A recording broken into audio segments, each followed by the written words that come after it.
Ding. Ultimate Simp System. Binding successful. Newbie mission.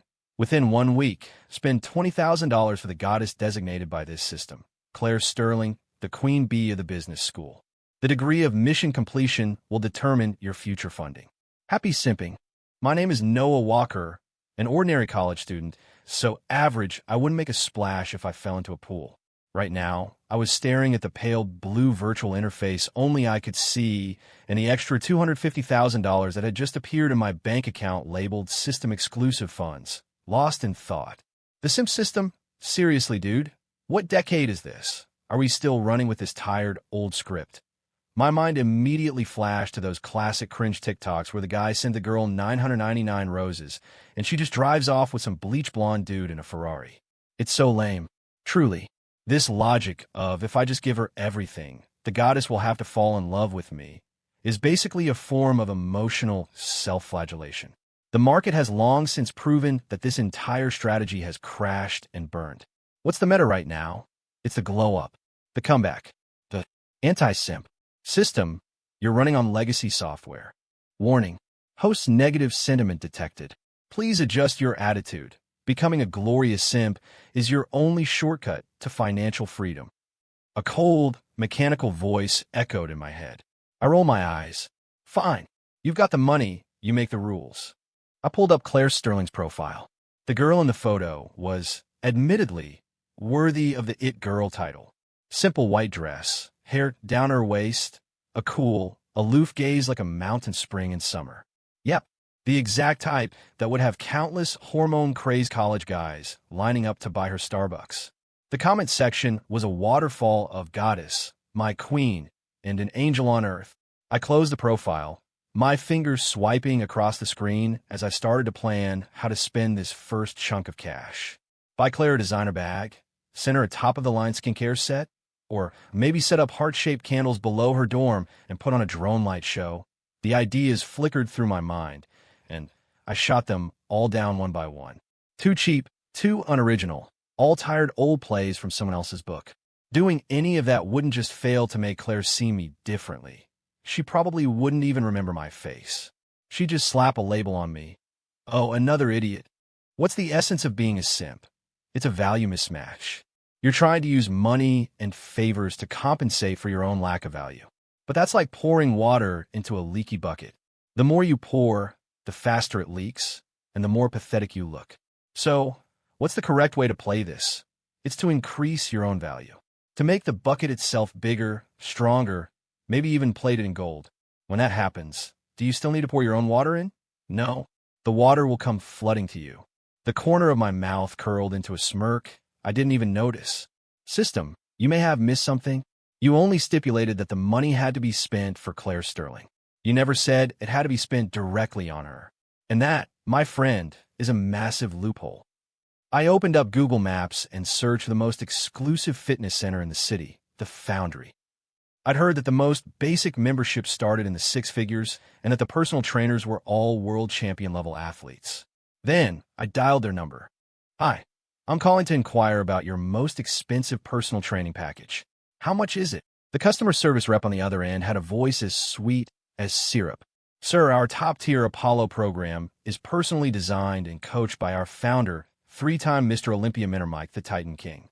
The fee is $100,000 a year. Great, I'll take it. But I have one condition. Of course, sir. What is it? I'm getting this membership for a girl named Claire Sterling. I want you to issue a co-branded honorary membership card in her name, meaning it should have both of our names on it. I said slowly. Oh, and one more thing. I need you to draft some promotional copy for me. Something like, celebrating Ms. Claire Sterling on becoming the Foundry's newest VIP member. Then, I need you to blast it all over my Instagram feed. The other end of the line went silent for a full 5 seconds. I figured the rep, in all her years of work, had never encountered a request this bizarre. Sir, you mean to say you're spending $100,000 on a membership for yourself, and then giving the credit for it to Ms. Claire Sterling? Exactly, I said with a mental snap of my fingers. Is that a problem? And no problem at all. Sir, I'll arrange it for you immediately. The rep's voice instantly became incredibly enthusiastic. After hanging up, I looked at the $250,000 in my account. See that, system? The next big trend isn't about being the best simp. It's about using a simp's money to turn yourself into a god everyone else wants to simp for. Game on. 2. Warning. System has detected abnormal host behavior logic. Funds were not directly applied to the target individual. Claire Sterling. Please correct your actions immediately. The system's alarm shrieked in my head like an air raid siren. I was lying on the Foundry's $1 million body composition analyzer, eyes closed, and lazily replied, "What's the rush? The money's been spent, hasn't it?" The invoice is even made out in Claire Sterling's name. No issues here. Sophistry. This is an indirect gesture. The target's awareness of it is extremely low, resulting in negative simp efficiency. This is an invalid transaction. Oh, really? I open my eyes to look at Mike King, my new personal trainer whose pecs were bigger than my head. He was frowning at my report like it was a complex puzzle. "Noah, your physical condition is pretty poor. 28% body fat, severely lacking in muscle mass, and you've got slight scoliosis." He looked at me like I was a rare specimen. "But don't worry. Leave it to me. In 1 year, I'll give you a whole new body." I smiled and said to the system in my head, "Did you hear that? I'm building a stronger, more perfect body for Ms. Claire Sterling. Once I've got an 8-pack and V-lines, I'll be worthy of protecting her, of shielding her from all harm." Isn't that the highest form of simping? It's called being a competence-based simp. Get with the program. The system, it went silent.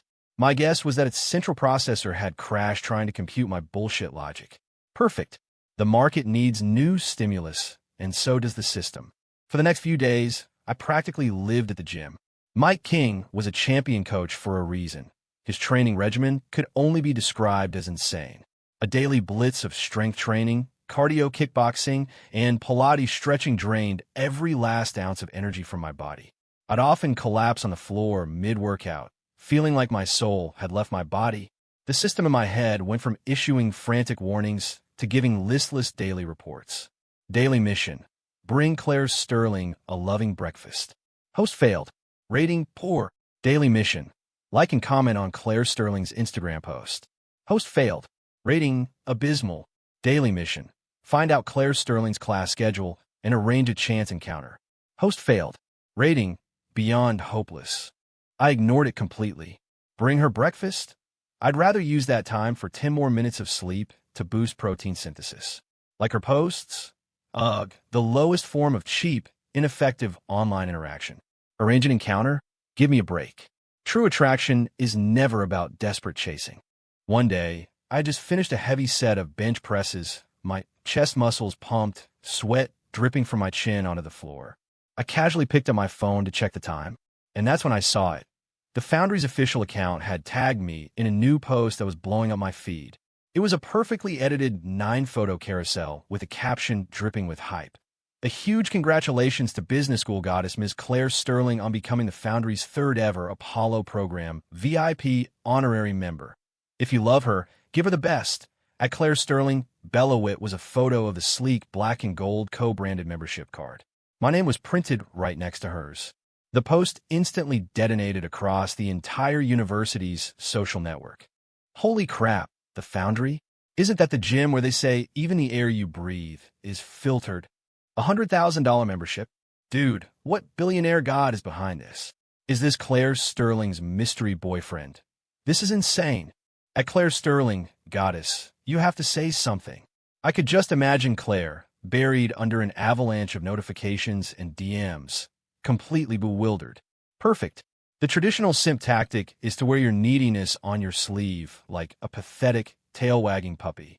My tactic is what I call absent presence. I'm not there physically, but my name, my legend, and my purchasing power are everywhere. I want to make her curious about me. And curiosity is the first step to a downfall. Ding. Detected a drastic fluctuation in the target's emotional state. Curiosity plus 50. System is re-evaluating host behavior. Oh, a re-evaluation already? I wiped the sweat from my brow and chugged a bottle of electrolytes. Just then, the glass door to the gym swung open, and a familiar yet unfamiliar figure walked in.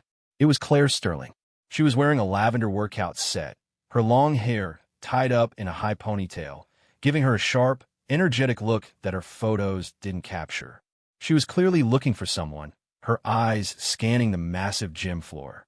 A few of my trust fund classmates, who were regular members here, saw her and their eyes lit up. They swarmed her like flies to honey. "Claire, what are you doing here?" "Wow, the goddess works out too. Let me show you around." Claire answered them with polite but distant courtesy, her gaze still searching. I didn't move. I just continued my stretches. Finally, her eyes met mine in the reflection of the giant mirror. She froze for a second. The man in the mirror was shirtless, sweat tracing the emerging lines of his muscles. My eyes, weary from the workout, held a hint of aggression that was a world away from the quiet, unremarkable Noah Walker from campus. She must have recognized me. After all, my name was on the card. She broke away from the crowd and started walking toward me. The air seemed to solidify. Every eye in the place was on us. The trust fund guys stared, their faces a mixture of jealousy and confusion. I could hear the system in my head practically screaming with excitement. "She's here. She's coming. Host now. This is your moment. Unleash your ultimate simp power. Go welcome her." I ignored it. I just watched her reflection in the mirror, getting closer and closer. Then, a second before she could speak, I turned my back to her and said to my trainer, Mike, who was standing nearby, "Mike, breaks over. Next up, kickboxing." Without a second glance in her direction, I walked straight to the boxing ring. Out of the corner of my eye, I could see Claire frozen in place. That cool, composed face of hers showed bewilderment for the first time, and a flicker of annoyance. It was probably the first time in her life a guy had treated her with such complete and utter indifference, especially right after that same guy had, in her mind, dropped a fortune for her. The flock of rich kids behind her looked on in disbelief, as if they'd just witnessed a unicorn. "Host, what are you doing? Are you insane? The goddess came to you. This is a once-in-a-lifetime opportunity. Go explain yourself. Go grovel." The system in my head was a babbling mess. I couldn't be bothered. Explain what? That I spent $100,000 not for her, but for myself? That would be showing my entire hand. Too stupid. A true hunter always maintains an air of mystery. I pulled on my boxing gloves and started laying into the heavy bag, one punch after another. Sweat flew, muscles tensed, and every impact felt like I was trying to obliterate all my problems. Mike was beside me, counting reps, yelling, "Power, from the hips. Let all that anger out." Anger. I wasn't angry. I was just enjoying the feeling of having everything under my control, including the increasingly intense stare burning into my back. Claire didn't leave. She just stood a short distance away, watching me. I don't know how long she was there. It was only after I'd finished a full set, leaning against the ropes and panting like a dog, that she approached again. This time, she walked right up to me. "Noah Walker, right?" Her voice was like her, cool and crisp like the chime of ice in a glass. I looked up, wiping the sweat from my face. Up close, I realized her skin was flawless, practically poreless. "Yeah," I asked, still catching my breath. My attitude clearly caught her off guard again. There was no gushing excitement, no starstruck reverence, just the flat tone of a stranger asking, "What do you want?" Her perfect eyebrows knitted together slightly. "That thing on Instagram. That was you?" she asked. "Oh, that." I nodded. "Yeah." "Why?" she pressed. Here it comes. The classic question. I looked into her searching eyes and found the situation slightly amusing. What did she expect me to say? "Because I like you? I'd do anything for you?" Give me a break. Cheesy lines like that would instantly tank my social capital. I took off my gloves, tossed them on the floor, and started wiping my neck with a towel. "No reason," I said, looking at her earnestly. "If you really need one, let's just call it an investment." "An investment?" She looked even more confused. "Yep." I grinned, showing my teeth. "An investment in myself. I figure my body, my health, my image. It's worth the price. As for why your name is on the card. Let's just say I was hoping to catch some of the campus queen's good luck. For superstitious reasons." My explanation was 3 parts truth, 7 parts absolute nonsense. Claire was completely floored. She had probably imagined a million possible explanations, but never this one. For good luck? The excuse was so absurd it actually managed to crack her cool facade. "You." She seemed to want to say something, but didn't know what. Ding. Target's cognitive functions are in disarray. CPU usage at 95%. Warning: host actions have severely deviated from the Simp database. Initiate recovery protocols immediately. The system was screaming again. I ignored it. I picked up my water bottle, chugged some down, and then said to Claire, "If that's all, I need to hit the showers. Mike's waiting to use the massage gun on me." With that, I walked around her and headed straight for the locker room. From start to finish, I didn't ask for a number, didn't suggest getting dinner sometime, didn't even offer a polite goodbye. I had performed the art of the brush-off to perfection. I knew it was risky, but I also knew that for a girl like Claire, who had been spoiled by an army of simps, the more you treated her like a big deal, the less she would think of you. It was a weirdo like me who treated her as a good luck charm that would actually pique her desire to conquer. Sure enough, the moment I stepped into the locker room, the system's notification tone changed. Ding! Target Claire Sterling has developed intense curiosity toward the host. Curiosity plus 100. Ding! Target Claire Sterling is experiencing mild frustration. Desire to conquer plus 30. Ding! System logic conflict detected. Initiating first self-correction. Correction failed. Warning: unknown bug detected in system. Warning. Listening to the crackling static of the system, I felt a surge of satisfaction. That's more like it. The market needs new ideas, and the game needs a new meta. System, your outdated logic is officially obsolete. I hummed a tune as I showered. I could feel the testosterone surging through my young body. And damn, it felt good. After that little episode at the gym, I figured Claire would let it go. After all, for a proud girl like her, being publicly ignored by some nobody who couldn't appreciate her station had to be a blow to the ego. I was wrong.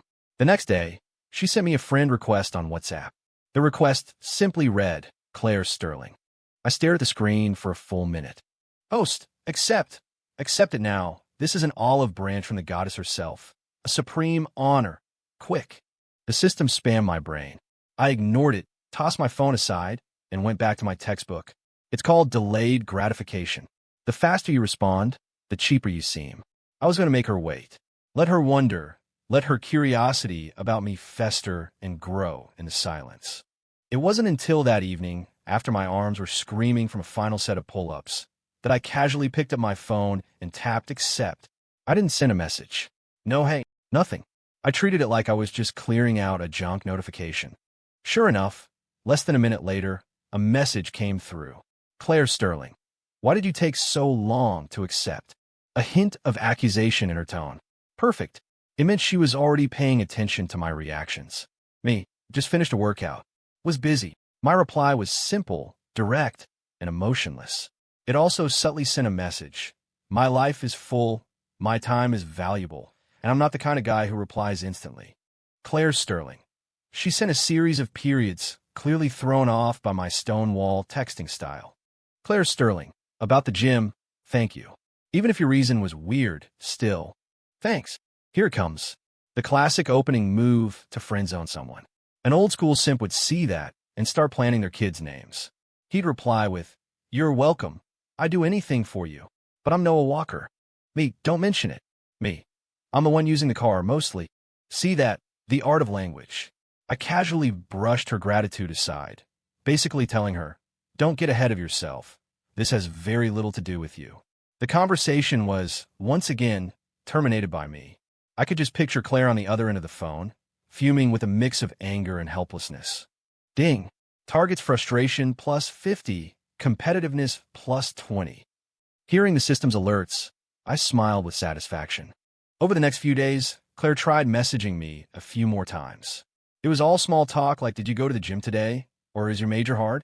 My replies always followed 3 rules: short, objective, and never initiating a new topic. I was a conversational dead end, and I was shutting down all her attempts to get a feel for me. I knew she was testing me, trying to see if I was genuinely not interested, and I was determined to make her believe it. A week later, the deadline for the system's first mission, spend $20,000, arrived. Ding, newbie mission results processing. In 1 week, host has spent a total of $100,000 for target Claire Sterling. Mission completion massively exceeded completion rate, 500%. Rating S+, behavioral logic incomprehensible. Congratulations, host. The ultimate simp system, 2.0 has been activated. Remaining funds of $150,000 are now unlocked.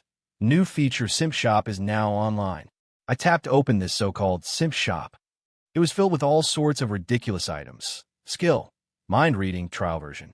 Effect, allows you to read the target's most superficial current thoughts. Price, $15,000. Item, truth serum elixir. Effect, makes the target speak their true feelings for 10 minutes.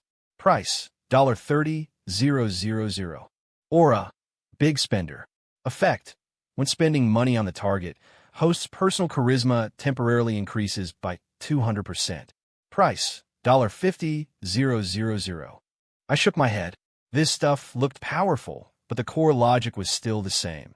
Every ability had to revolve around simping for the target. Such a small-minded design. Host, buy something. With mind reading, you'll know what the goddess is thinking.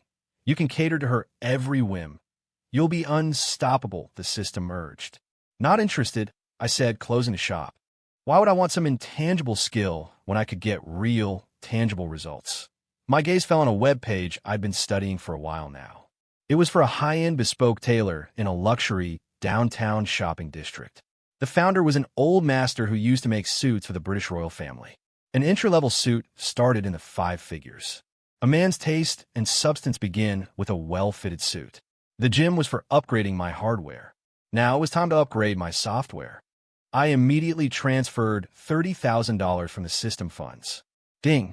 Host has spent $30,000. Item purchased. 1 Brioni custom-tailored suit. Warning, this transaction has no connection to the target, Claire Sterling. This is a serious violation. The system will now issue a punishment. The shrill alarm blared again. Punishment. Host will experience social suicide for 24 hours. Manifestation. Uncontrollable and continuous hiccuping in public. Oh, a punishment? Uncontrollable hiccups? I laughed. System, isn't that a little juvenile? The next day, I was walking to class in my new $30,000 charcoal gray suit that fit my body like a second skin. The suit felt like it had magical powers. It made me stand up straighter, my posture more confident. The number of girls turning their heads as I passed was at least triple the usual. And then the punishment kicked in. Hic! A loud, sharp hiccup escaped my throat against my will. Hic! Hic! One after another, they wouldn't stop. People around me started staring like I was some kind of freak. I could hear them whispering, "Who's that guy? Dressed to the nines, but hiccuping like a frog. Oh mio, I'm dying. Is this performance art?" Ding! Social suicide. Punishment is in effect. Host current social rating -50. Please correct your erroneous behavior immediately, the system gloated. Social suicide?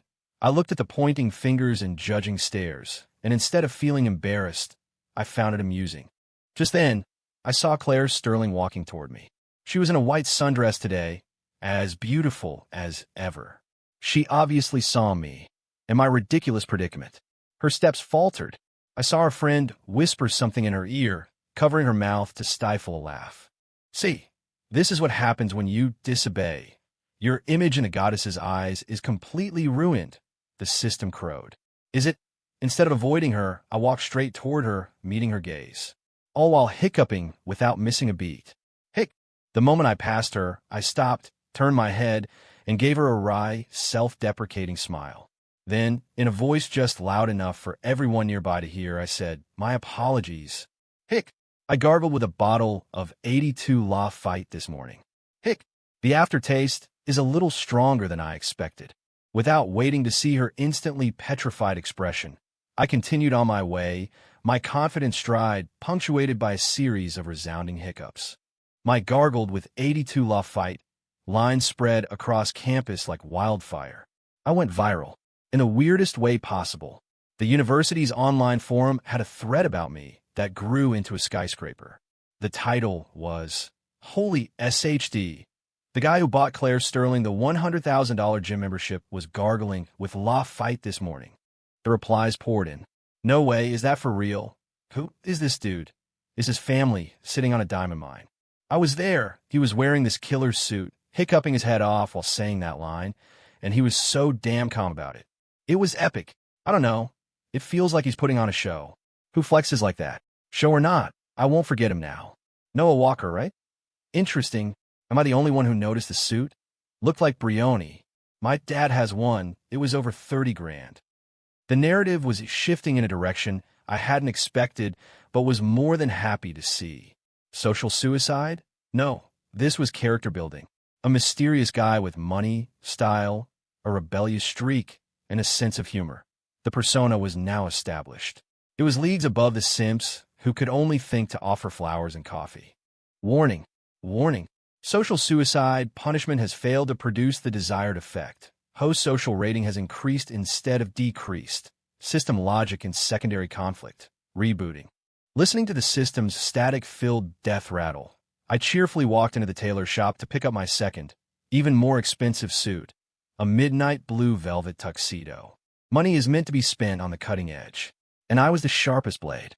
Over the next month, I fully committed to my self-investment theory. I used the system's funds to enroll in online courses from a top business school, studying finance and management. I might just be a student now, but knowledge is an asset that will never betray you. I hired a professional etiquette coach to teach me social graces and fine dining protocols. A person's class is often revealed in the details. I even took lessons in wine tasting and equestrianism.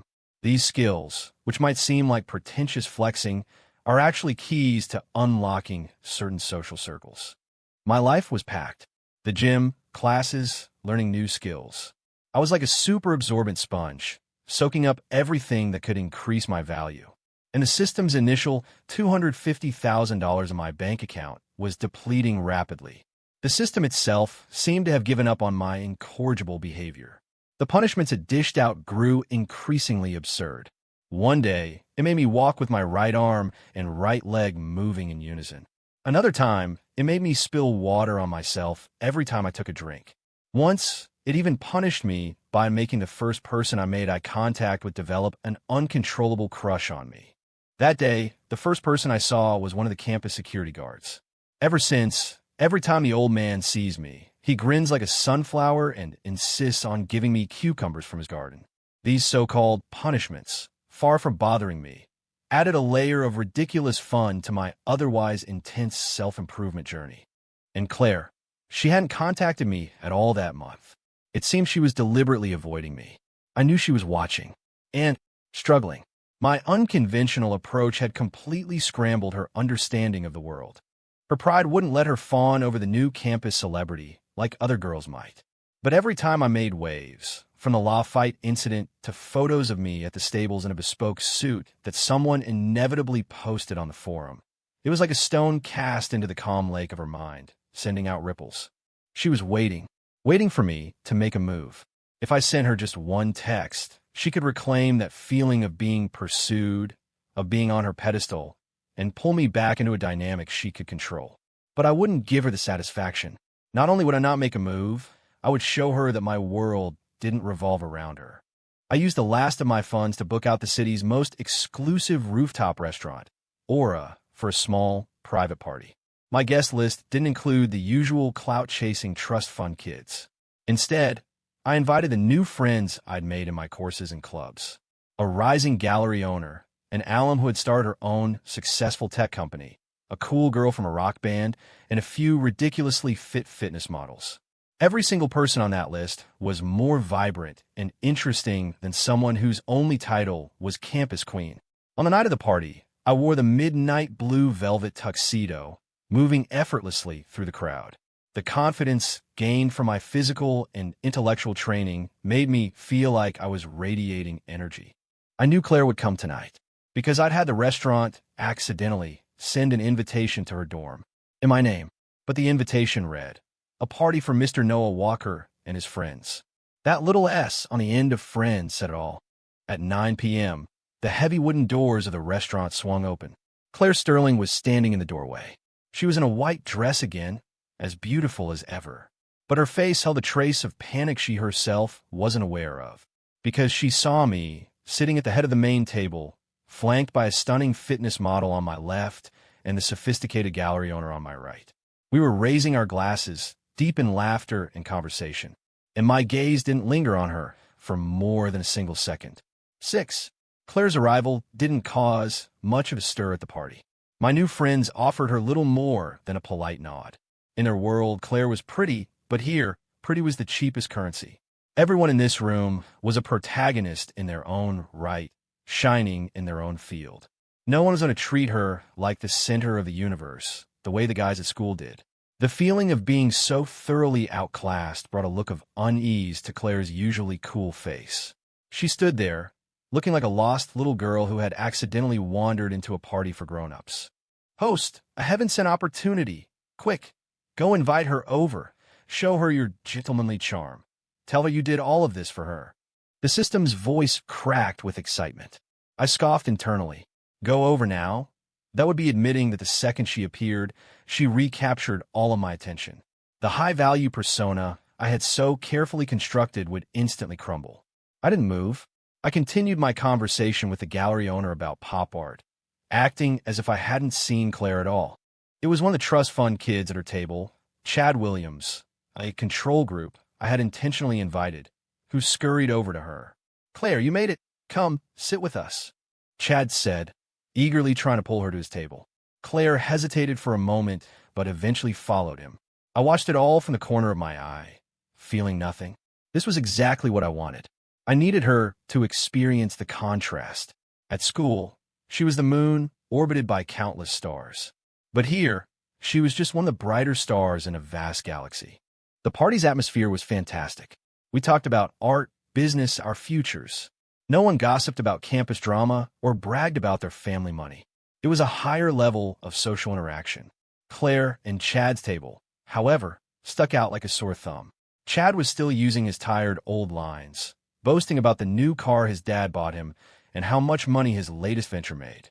Claire just kept her head down, taking small sips of her juice, barely speaking. But her gaze kept drifting unconsciously in my direction. She was watching me talk confidently with others, watching the fitness model next to me laugh as she fed me a piece of steak, watching the gallery owner lean in to whisper something in my ear, followed by our shared smile. I could feel her gaze shift from initial curiosity to scrutiny and then to a hint of envy and disappointment that she probably didn't even recognize herself.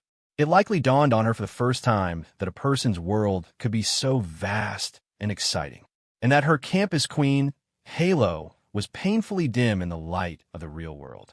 Ding detected self-worth doubt in target Claire Sterling. Confidence minus 30. Ding. Target Claire Sterling is developing a desire for host's current social circle. Aspiration plus 50. Warning, no such simp strategy exists in the system database. Logic system has crashed for the third time, requesting technical support from headquarters. Support request failed. Listening to the system's death throes, I picked up my glass and stood up. Everyone, I said, capturing the room's attention. Thank you all for coming tonight. I propose a toast. To our ambition. Everyone rose, smiling as they lifted their glasses. To ambition. In that moment, I saw Claire almost instinctively raise her glass of juice. Her eyes were locked on me. They no longer held the pride and coolness from before. Instead, they were filled with a complex mix of confusion and inquiry. She didn't understand. She didn't understand how, in just 1 month, someone who should have been just another insignificant admirer had undergone such a seismic transformation. She didn't understand why, even though he supposedly existed to simp for her, he was living a life more confident and more dazzling than anyone else. After the party, I saw all my guests out. Claire was the last to leave. She walked up to me, her lips parting as if she wanted to say something. Noah, she finally said, just my name. Yeah, I nodded, waiting. You. She looked at me, her gaze more serious than ever before. Who are you, really? She finally asked the question. It meant she had completely given up on trying to define me with her past experiences. I smiled. I'm me, I said. Just a normal guy, trying to become a better version of himself. Then, what was all this for? She pressed, unwilling to let it go. Was it really just for good luck? I looked at her, silent for a few seconds. Then I took a step closer, leaned in, and whispered in a voice only she could hear. Maybe it was at first. But now, I paused deliberately, holding her tense gaze, before slowly delivering the final blow. I'm finding that, without you, things seem to be pretty lucky on their own. 7. The color drained from Claire's face. Her expression was a cocktail of humiliation, anger, and disbelief. That single sentence was more devastating than any of my previous acts of indifference. It fundamentally denied her very value in this whole equation. "You're a bastard," she muttered, her eyes instantly welling up. Then she turned and ran out of the restaurant without looking back. Watching her flee, the system in my head erupted in an unprecedented shriek. "Ah, host, what have you done? You made the goddess cry. You're digging your own grave. The mission is going to fail. We're doomed." I clean out my ear, finding its hysteria a bit loud. Doomed? No, the show is just getting started. Everything I'd done was a prelude to this moment. To take her sky-high ego and shatter it on the floor.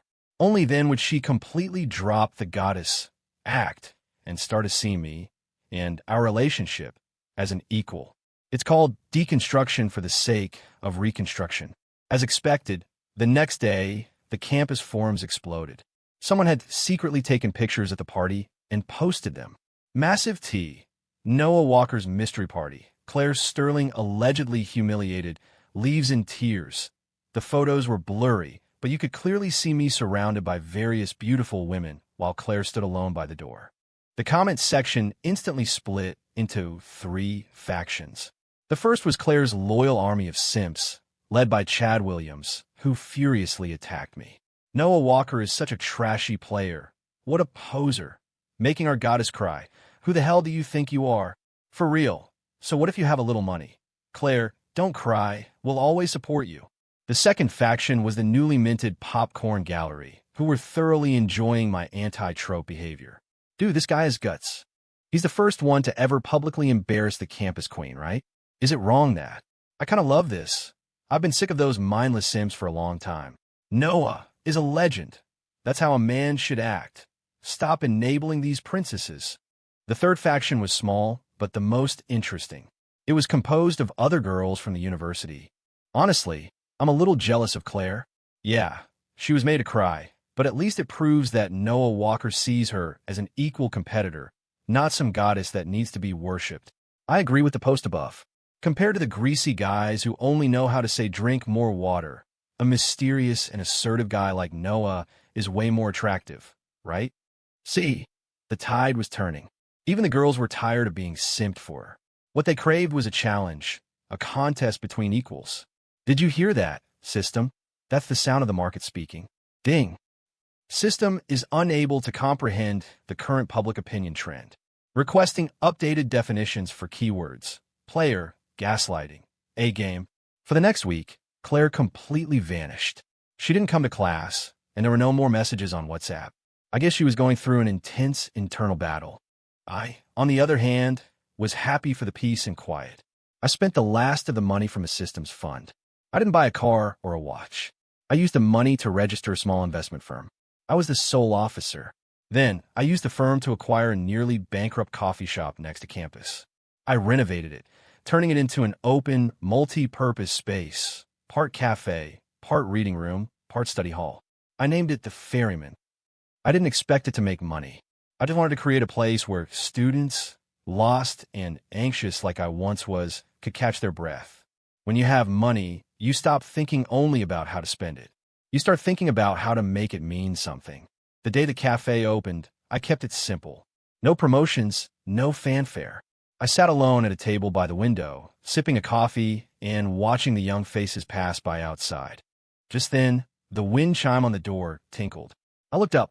Standing in the doorway was Claire Sterling. She had lost some weight in the week she'd been gone, but her eyes were no longer cool or confused. They were calm, with a hint of resolution.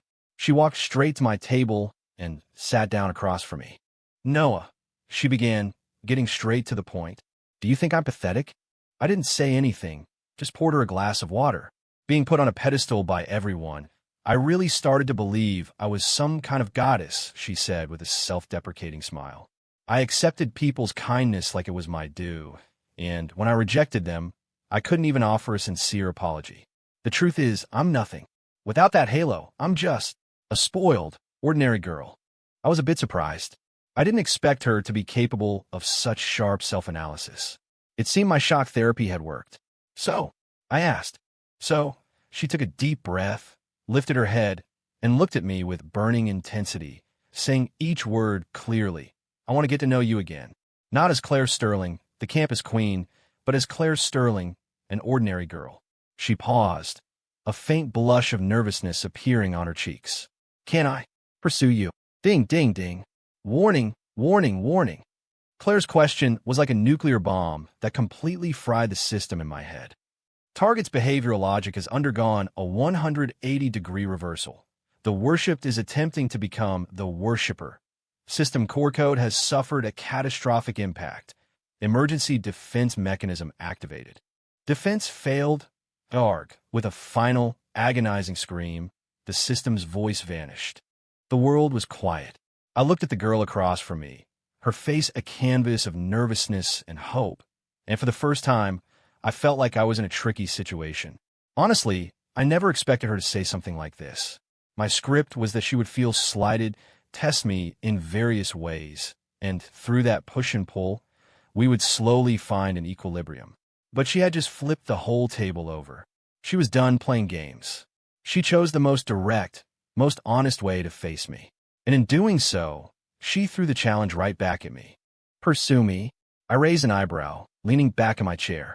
Claire, I think you've got something wrong. I never said I liked you. My words were cruel. Her face paled a little, but this time her gaze didn't waver. I know, she said. You don't have to like me. This is my decision. I just want to give myself a chance, and to give you a chance. To get to know the real me. I used to think that what people did for me was something I was entitled to. Her voice softened. But you made me realize that no one is obligated to be good to anyone. All kindness should be cherished and returned. You show me what a better person looks like. You're confident, disciplined, you have goals. Your life is so vibrant. I want to be like that, too. She looked at me, her eyes stripped of all their previous impurities. All that was left was pure admiration and a tiny, humble glimmer of hope. Damn it. I had to admit, I was a little moved. As an observer of trends and a deconstructor of tropes, my specialty was seeing through the game. But I'd forgotten that the human heart is the one thing that never follows a script. Just when I had deployed all my tactics and strategies, she countered with the most disarming weapon of all, sincerity. That was the ultimate power move. I was silent. The cafe was filled with the sound of soft background music. After a long moment, I finally spoke. A reason. Give me one reason why I should let you pursue me. Because, she thought for a moment, then said with great seriousness, because you were the first person who dared to pull me off my pedestal. I want to see what the view is like from the ground. That was a unique reason. I smiled. All right, I said. She stared, her eyes instantly lighting up with surprise. You agree? I agree to give you a chance, I said, holding up a single finger. But I have my own rules. You want to pursue me? Fine. But first, you have to pass my test. A test? That's right.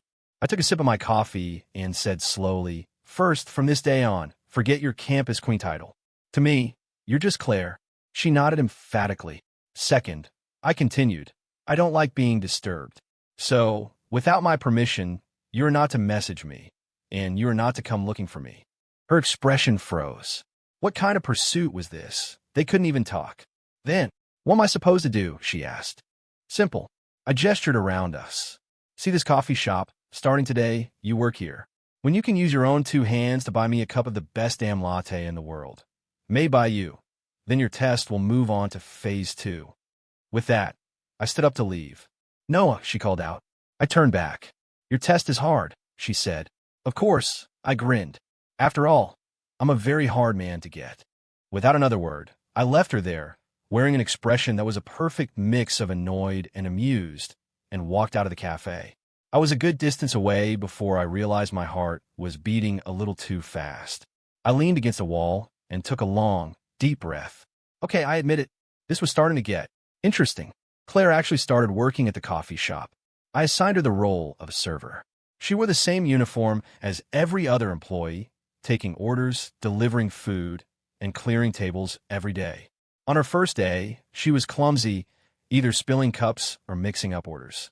A few times, impatient customers snapped at her, and her eyes reddened with frustration. I watched from a corner, a silent observer. I didn't help. This was her test to pass, not mine to interfere with. The news hit the campus like a bomb. Campus queen Claire Sterling is bussing tables at Noah Walker's coffee shop.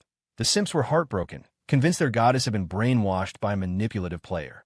The gossips were ecstatic, finding this real-life drama more exciting than any TV show. But Claire seemed deaf to it all. She truly threw herself into the role of an ordinary server.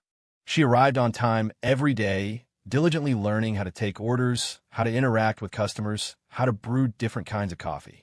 Her hands, once soft, became rough in the hot water and cleaning solutions. Her beautiful dresses were replaced with simple jeans and t-shirts. The halo above her head was slowly fading. But for some reason, I found this version of her far more appealing than the untouchable campus queen. One afternoon, the shop was quiet. She was behind a counter alone, clumsily practicing latte art. Cup after cup of milk was wasted. The patterns she poured were either amorphous blobs or bizarre shapes. She was getting discouraged, puffing out her cheeks as she stared at her latest failure. It was kind of cute. I put down my book and walked over. "Steady your wrist," I said. She jumped, startled. Seeing it was me, she blushed and tried to hide the failed latte behind her back. I was just messing around. I ignored her excuse, picked up a clean milk pitcher, and started steaming the milk. Then, I took an espresso shot and began to pour the velvety microfoam. A gentle flick of my wrist. A beautiful tulip bloomed on the surface of the coffee. Her eyes went wide. How do you know how to do that?" "I learned a while back," I said, pushing the cup toward her. "Try it." She carefully picked up the cup and took a delicate sip. "How is it?" I asked. "It's good," she said. "Then keep practicing." I put the tools aside and turned to leave. "Noah," she called out again. Thank you," she said. This time, her thank you was completely different from the one at the gym. There was no politeness, no distance. Just simple, unadulterated gratitude. I paused for a second, nodded, and said nothing more. When I returned to my seat, I found I couldn't focus on my book anymore. I watched her, back behind the counter, my small gesture having reignited her determination as she went back to practicing. A feeling, something new, was quietly taking root inside me. The following days were peaceful. I continued my own journey of leveling up, while she, in my coffee shop, slowly transformed from a fumbling rookie into a skilled barista. She didn't talk much, but the shop's regulars grew to like her. She was always quiet, always focused. It seemed she had truly found a different kind of value in herself. Meanwhile, after spending the last of the system's million, my own investment firm, thanks to a few shrewd project choices, started turning a profit. Money was making money. It looked like I was on my way to actual financial freedom. But strangely, I wasn't as thrilled as I thought I would be. I found myself enjoying my afternoons more, sitting in the corner of the cafe, watching the girl in the apron, bathed in sunlight, carefully making latte art for a customer.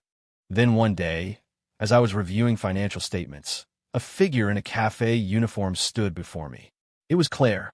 She held a tray, and on it was a single latte. On its surface was a perfect, intricate heart. "Noah," she said, looking at me with a confident, radiant smile I had never seen before. "I made this. The best latte in the world. And now, I'd like to use the salary I earned this month to buy it for you." She gently placed the coffee in front of me. "The first phase of your test," she took a deep breath, as if summoning all her courage, looked me in the eye, and said with conviction, "Did I pass?" I looked at the latte in front of me, at the flawless foam art. Then I looked into Claire's eyes, which were shining like stars. I knew she was telling the truth. This cup of coffee was the product of a month of sweat and countless failures. It held her effort, her perseverance, her feelings. Ding. System reboot successful. Ultimate Simp system has been upgraded to Invincible True Love System 1.0. A long-lost voice suddenly echoed in my mind. I froze. What the hell? The Invincible True Love System. Detecting that host and target have entered the mutual affection stage, the system's core logic has been restructured. Congratulations, host. New feature. Heartbeat moments unlocked. Whenever the target spends money for the host or develops strong feelings of love, the system will grant heartbeat points. Points can be used to redeem higher-tier items and skills in the shop. I listened, feeling a headache coming on. This system was certainly keeping up with the times. It had jumped from the extreme of a simp model straight to the other extreme of a love-crazed model. Same garbage, different wrapping. Host, quick, drink the coffee. The goddess made it for you with her own hands. Drink it, and your love will ascend to a higher plane. The system began its hysterical cheerleading in my head. I ignored it. I simply lifted the cup, took a moment to appreciate the aroma. It was fragrant. Then I pushed it back across the table to Claire. The smile on her face froze. WHY. Her voice trembled slightly. The coffee, the art, it's all excellent. But it's not time to drink it yet, I said calmly, looking at her. Then, when is it time? I told you. This is only the first phase of the test. I leaned back in my chair, finding her crestfallen expression a little amusing. Claire, we didn't really think making a good cup of coffee was enough to win me over, did you? My standards are a little higher than that. Her face flushed crimson. With anger. Noah, you're messing with me again. I'm not messing with you, I said with a shrug. I'm just telling you that self-investment is a long-term, continuous process. You've only just begun. She was too angry to speak. How about this? I said after a moment's thought. Phase 2 of the test. Starting tomorrow, you don't have to come to the shop anymore. What? She was stunned. You're firing me. No, I shook my head. I'm giving you an extended vacation. I took a card from my wallet and placed it on the table. There's $15,000 on this card, I said. Claire stared at the card, her eyes full of suspicion. What do you mean? This is your test fund for the next phase. I looked at her, enunciating each word. I want you to use this money to do anything you've ever wanted to do, but couldn't, for whatever reason. Go learn to dance, get a scuba diving license, travel solo to a city you've always dreamed of visiting. In short, do anything and everything that will make you a more interesting, more well-rounded person. I want you to live for yourself for once. Not for the title of campus queen, not for what other people think, and not for me. When you find the Claire Sterling who shines truly and incandescently for herself, then you can come find me. I finished and stood up. I'll keep a rain check on this coffee. When I see a brand new you, I'll come and collect it myself. Without another look at her, I walked out of the cafe. This time, I didn't look back, because I knew that some seeds, once planted, just needed time. Time to take root, to sprout, and to grow into the magnificent tree I hoped to see. And I had my own work to do. My investment firm had its eye on a new project, a startup team working on AI-driven emotional interaction. I had a feeling that this field was going to be the next big thing. I thought Claire would need a long time to complete her Phase 2 test. To my surprise, it only took her 2 months. During that time, I deliberately avoided seeking out any news about her. I poured all my energy into my company. I successfully became the lead investor in the AI Emotional Interaction Project. The team was young and full of brilliant ideas. I worked with them day and night, optimizing algorithms and adjusting models. I discovered I was completely obsessed with this process of creating something from nothing. Money, for me, had truly become just a number on a screen. The sense of achievement from turning an idea into reality was the most addictive drug. The invincible true love system in my head also quieted down during these 2 months. It seemed to have realized that its love is everything logic was just as ineffective on me. It would only occasionally offer a mechanical report when I saw an update on Claire's Instagram feed. Ding! Detected an increase in target's self-worth. Current charisma value, 75. Initial value, 60. I tapped open her profile. It was a Claire I didn't recognize at all. She no longer posted perfectly curated selfies. She posted a photo of herself swimming with a sea turtle while scuba diving, her skin tanned to a healthy bronze. She posted a shot from a dance studio, drenched in sweat, flashing a V for victory sign in the mirror. She posted a picture of herself, alone with a backpack under the vast blue skies of Tibet, Her face lit up with the most brilliant smile. She even posted a picture of her first-place certificate from a small business competition. She was truly using that $15,000 to furiously invest in herself. She was becoming more complex, more multidimensional, more charismatic. She was no longer the hollow campus queen with just a pretty face. She was a real, flesh and blood, soul-filled, sparkling Claire Sterling. I had to admit, every time I saw one of her posts, my heart skipped a beat. Then one day, as I was in a video conference with my team, when my assistant knocked and entered, "Mr. Walker," she said, suppressing a smile. "There's a Ms. Sterling downstairs to see you. She says she's here to report her results."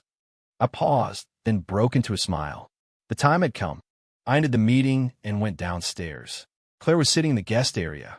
Today, she wore a sharp, tailored beige suit, her long hair pinned up with tasteful, professional makeup. The image of the naive college girl was completely gone. In its place was a settled confidence and poise. When she saw me, she stood up and extended her hand, her face wearing the kind of polite, professional smile you'd see in a business negotiation. "Mr. Walker, it's been a while." I shook her hand. It was warm and firm. "Ms. Sterling." I raised an eyebrow. "It seems your vacation was productive." "Thanks to you," she said, releasing my hand. She pulled a document from her bag and handed it to me. "This is my results report. Please have a look." I took the file and opened it. It wasn't a collection of travel photos or award certificates.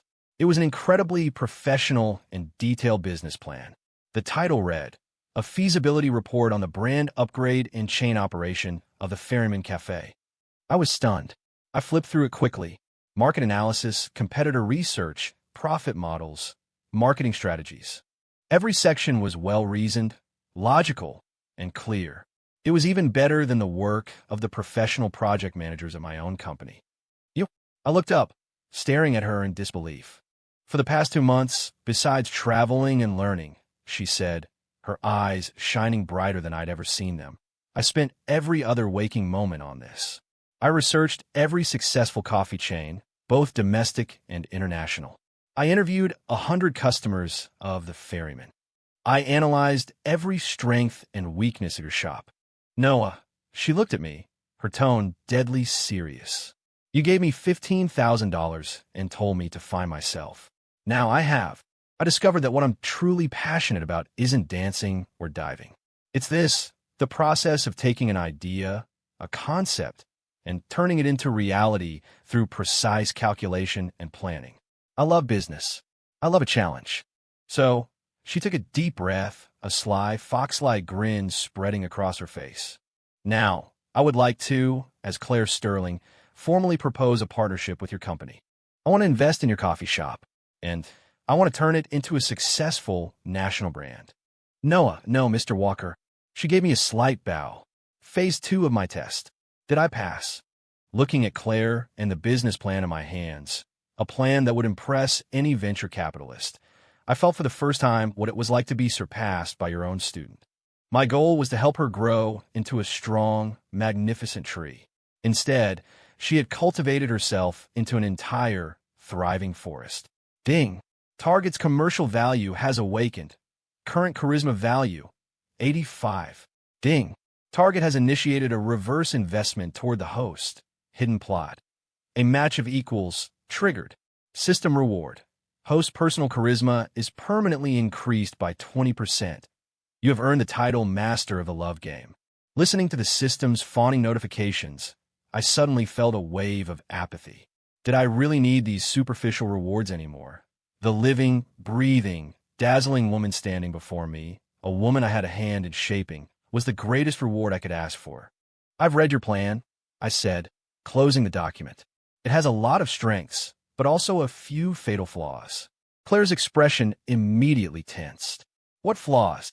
"First, your expansion plan is too aggressive. The brand's foundation isn't stable enough. Expanding blindly will only lead to a broken supply chain and financial collapse. Second, your supply chain management is too simplistic. The quality of the coffee beans is the lifeblood of a chain. You can't rely on a single supplier. Third, I went down the list, pointing out every weakness in her plan. With every point I made, The color drained a little more from her face. By the time I was done, the confidence she had just built up was all but shattered. "So," she asked, dejected, "my proposal is still a failure?" "No," I said, shaking my head. I walked over to her, took the business plan, and circled a few key areas with a pen. "These problems, if you can give me a perfect solution for them within 1 week," I said, a familiar, devilish smile playing on my lips, "then I will accept your investment. Furthermore," I paused, "I will personally add another $750,000 to the investment, and you will be the CEO of this new company." Claire was completely dumbstruck. This sudden turn of events was too much. She stared at me, her eyes instantly misting over. "Why?" she choked out. "You could do this all yourself. Why would you give such an incredible opportunity to me?" "Because."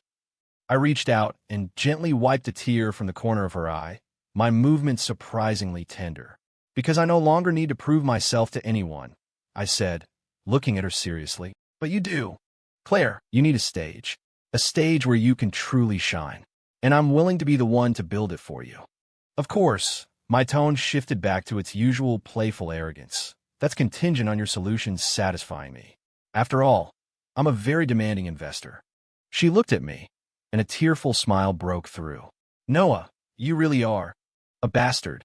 Thank you for the compliment." That week, Claire basically lived at the office. She took the problems I'd given her and reworked her business plan from the ground up. I assigned her one of my company's top project teams to assist her. I watched her evolve from being slightly hesitant at first to becoming more decisive, more assertive, more like a CEO. She held meetings with my team, debated them, even slammed her fist on the table. She stayed up all night with bloodshot eyes just to understand a financial model. She personally flew to South America to find the best coffee bean suppliers. She was giving everything she had for something she was truly passionate about. A week later, she placed a new business plan in front of me. It was twice as thick as the original. I read the first page, then closed it. "Congratulations, Miss Sterling," I said, standing up and extending my hand. "It's a pleasure to do business with you." She froze for a full 3 seconds before it registered. A wave of overwhelming joy washed over her. She didn't shake my hand as I expected. Instead, she launched herself at me, jumping into my arms and wrapping her legs around my waist like a koala. "We did it, Noah, we did it." Her voice was thick with tears and uncontainable excitement. I held her, feeling the warmth of her body and the frantic beating of her heart against my chest, and I smiled. "Yes," I said, "we did it." In that moment, the system in my head was lighting up like a Christmas tree. Ding! Heartbeat points plus 1,000. Ding! Heartbeat points plus 1,000. Congratulations, host. You have unlocked the ultimate skill, Eye of True Love. You can now see through all deception and perceive a person's true heart. I looked at the girl in my arms, who was sobbing and laughing at the same time, her face a beautiful, messy portrait of triumph. I think I realized I don't need an eye of true love, because the heart right in front of me was already as real and as passionate as it gets. The Ferryman brand upgrade plan was officially launched.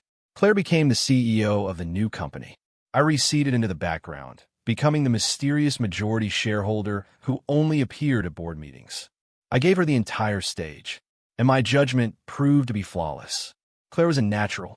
She had a uniquely feminine attention to detail, with an almost obsessive dedication to brand image and customer experience. She also possessed a decisiveness and ferocity that rivaled any man's. At the negotiating table with suppliers, she could haggle for 3 days and nights over a single percentage point.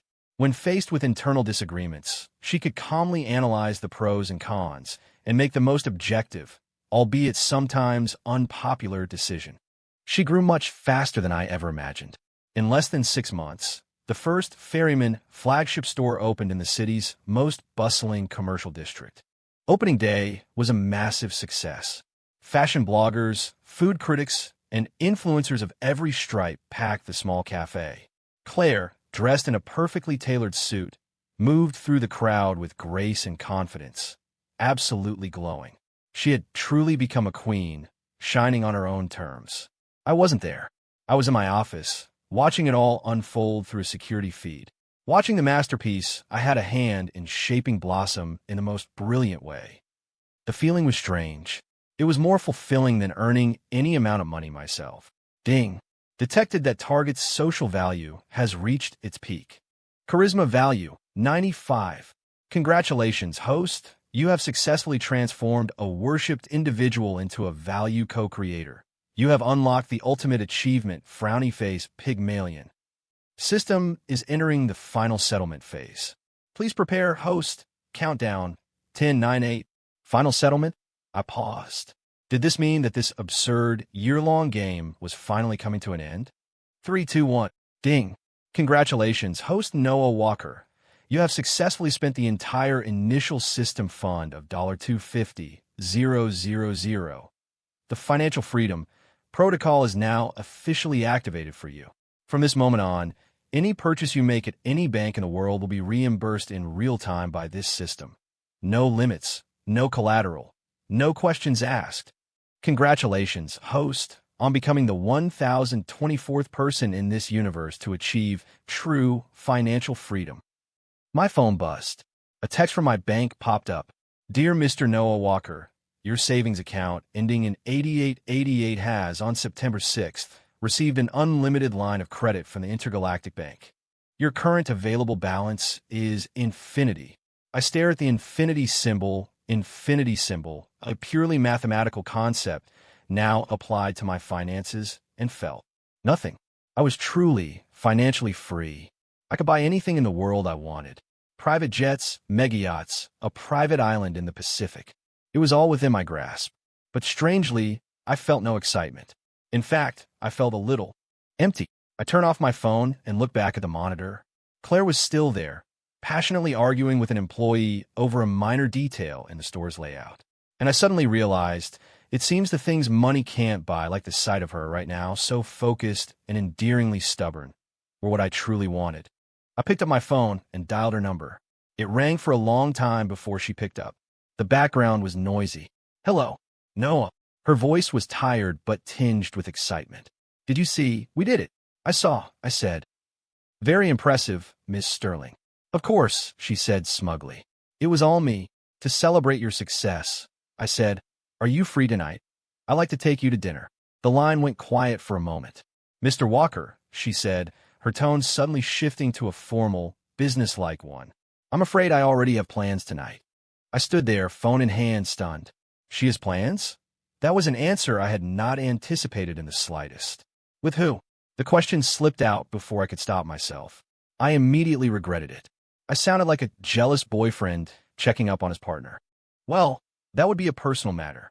I don't believe I'm obligated to report my schedule to you, Mr. Walker. Claire's voice on the other end was laced with a playful, teasing tone. She was turning my own game against me. Beep, beep, beep. She hung up. Listening to the dial tone, I tasted something I hadn't felt in a long time. Defeat. I had personally trained a gentle kitten into a fierce predator. And now, she was turning her claws on me. I sat in my office, a sour feeling churning in my stomach.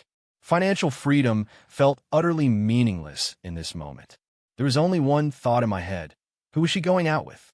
Some business associate I didn't know? Or a new admirer?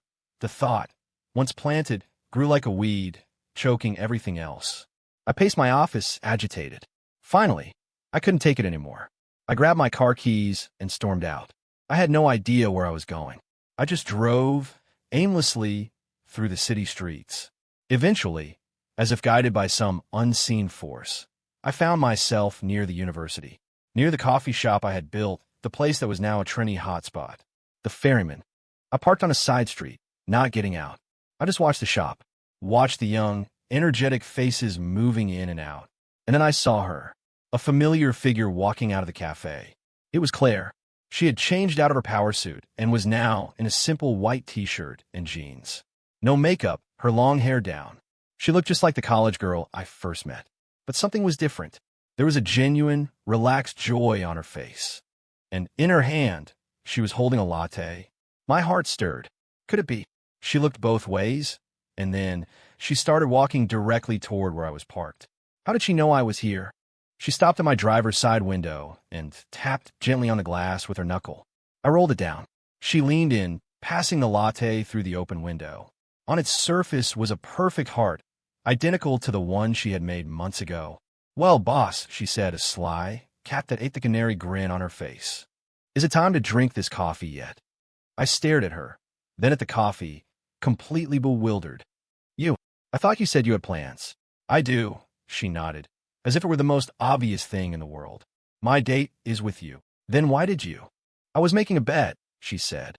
"I was betting that if I told you I had other plans, you would act like a complete idiot and come looking for me, betting that you would get jealous."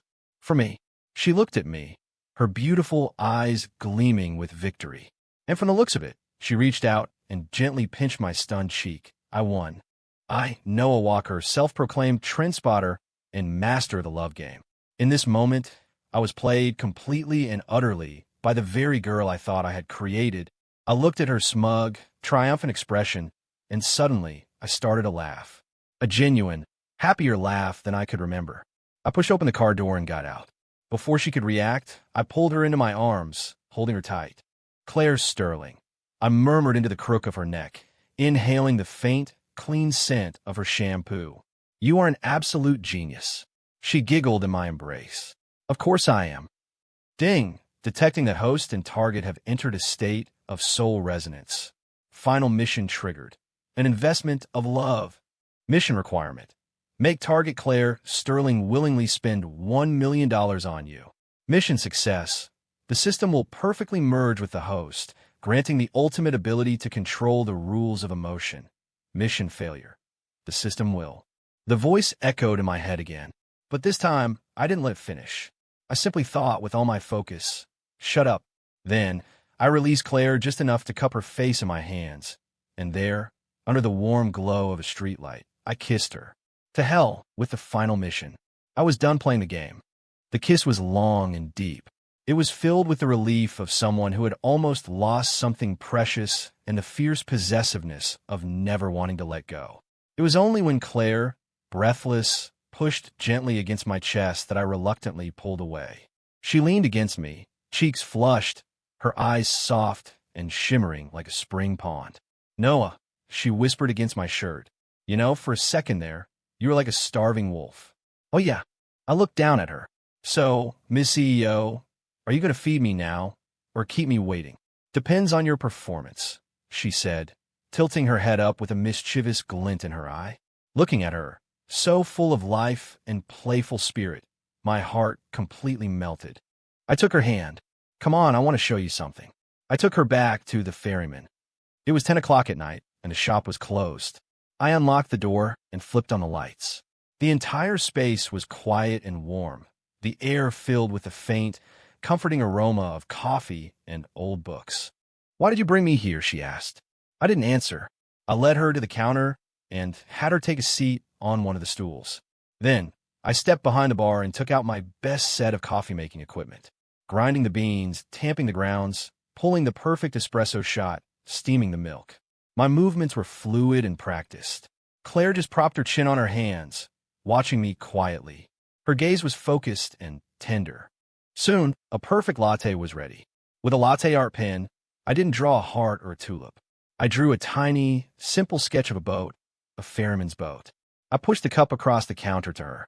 "Ms. Claire Sterling," I said, looking at her with absolute sincerity, mimicking her tone from earlier. "This coffee is called Noah, and I'd like to give it to you. I don't want your investment, and I don't want your partnership. I just want you, Claire Sterling, to be my girlfriend. Will you?" Claire looked at the coffee, at the slightly dorky but charming little boat I'd drawn. She didn't answer right away. I watched as her eyes slowly reddened. Then she looked up at me and smiled. It was more beautiful than any smile I had ever seen from her before. "Noah," she said, "you are a hopeless romantic. So what's your answer?" I pressed. "The answer." She lifted the cup and took a small sip. Then she stood up, walked around the counter, and came to stand in front of me. She rose up on her toes and pressed a soft, coffee-scented kiss to my lips. "Can't you taste the answer?" she murmured. I smiled. I swept her up into my arms and sat her down on the high countertop. And there, in our little coffee shop, in a world that belonged only to us, I gave her my deepest, longest reply. A long time later, Claire became my wife. The ferryman became a beloved national brand. One day, she was curled up against me on the sofa and asked, "Noah, be honest. What were you really thinking back then? Why did you use such a bizarre method to, well, invest in me?" I thought for a moment, and then I told her the whole absurd story about the Simp system. She was silent for a long time after I finished. Then, she burst out laughing, rolling on the sofa. "So," she said, wiping tears from her eyes. "Me, Claire Sterling, I was the mission target for Simp system." "You were," I confirmed. "So did you ever finish that final mission? Did I spend $1 million on you?" she asked, curious. I shook my head. "No," I said. "The moment I kissed you for real, the system just vanished." "Why?" "Probably because." I looked at her, remembering the system's final, frantic messages. It realized that this generation has no time for its outdated, manipulative script. The new meta isn't being a simp, or an anti-simp, or even some invincible true love warrior. I pulled her closer, holding her tight in my arms, and whispered in her ear, "The new meta, the only one that ever matters, is becoming the best version of ourselves. And in doing so, becoming the game itself."